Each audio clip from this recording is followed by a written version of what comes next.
Alors, qu'est-ce qu'on peut conclure à partir de cette petite explication?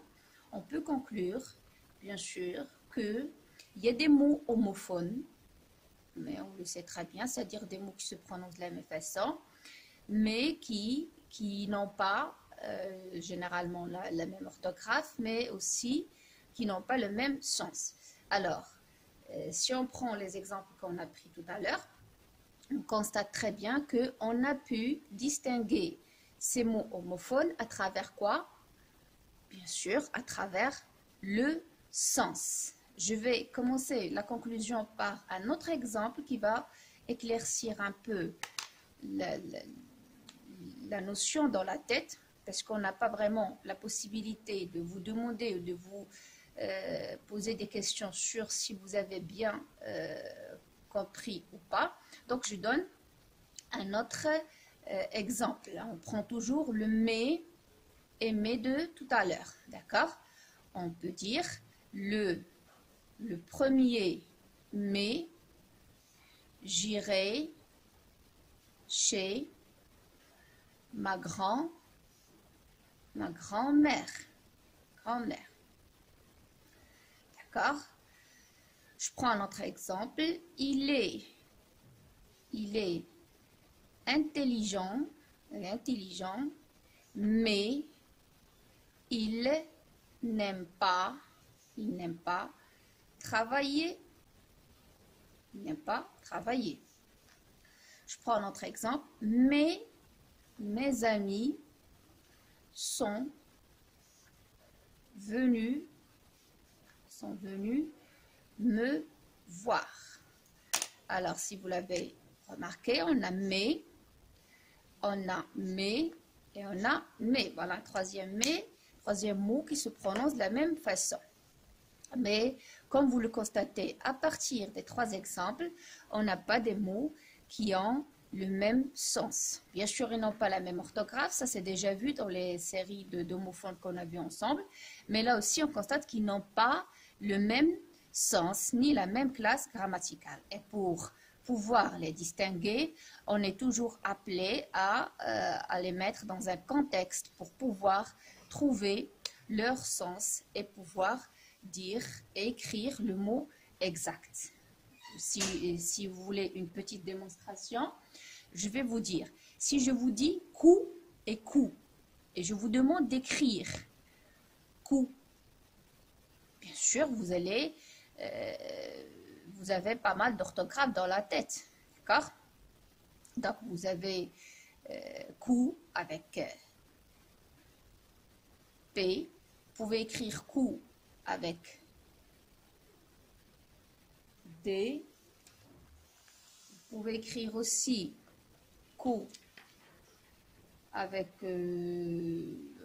avec DS, vous pouvez écrire cou sans rien du tout, et vous pouvez écrire par exemple cou.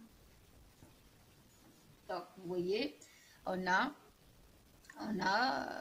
au moins quatre écritures, 4 orthographes, si on prend même ici le même verbe, donc on a DS et D, donc on est face à 5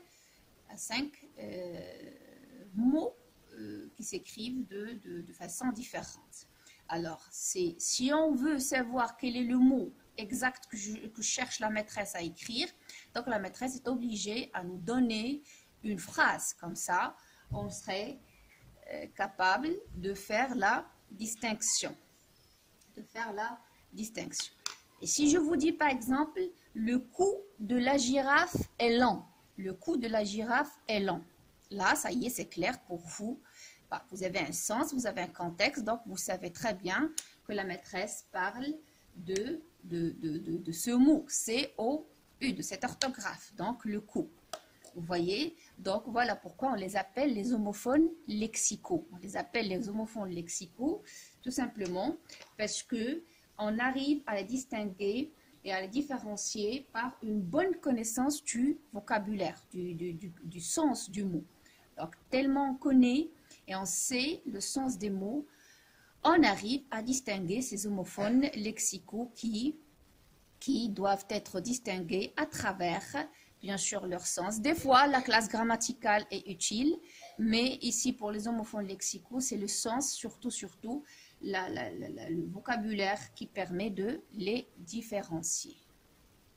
Alors, voilà, pour ne pas oublier, vous voyez, il y a toujours une règle dans votre manuel qui permet de revoir tout ça et de conclure d'une manière plus simple, plus détaillée. Et vous avez dans la page 338, dans précisant, une petite règle qui parle de tout ce qu'on a vu, si vous l'avez vu. Donc, les homophones lexicaux. Donc, on appelle homophones ou homonymes lexicaux les mots qui se prononcent de la même façon et qu'une bonne connaissance du vocabulaire permet de différencier. Et vous avez la distinction des homophones. Donc, pour ne pas confondre les homophones lexicaux, on réfléchit, voilà, à leur sens dans la phrase et on cherche à quelle classe grammaticale ils appartiennent. On peut vérifier leur orthographe dans un dictionnaire, bien sûr, si on ne connaît pas l'orthographe. D'accord? Alors, il faut savoir que les homophones lexicaux sont très nombreux et pour pouvoir les maîtriser tous, c'est un peu impossible, mais on peut faire des exercices qui portent sur les cas les plus fréquents et vous les avez sur votre manuel, vous allez le voir dans la page 339, 340 et 341. Voilà pourquoi je vous propose d'abord sur votre cahier de leçons d'écrire la date d'aujourd'hui, écrire orthographe, les homophones lexicaux, écrire cette précision, bien sûr, et vous allez faire les exercices suivants. Vous allez faire l'exercice 1, 2, 4, 5 de la page 339 et on va les corriger ensemble le plus tôt possible.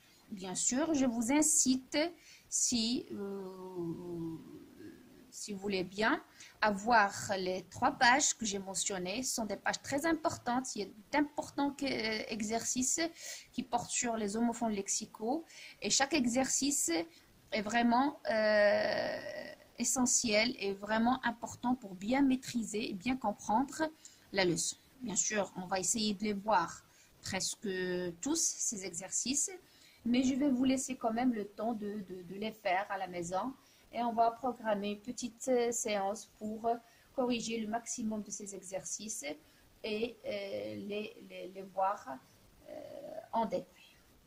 Merci. N'oubliez pas que vous êtes toujours des élèves de la 6e année. Vous êtes appelés toujours à travailler. Ce n'est pas vraiment une période de vacances.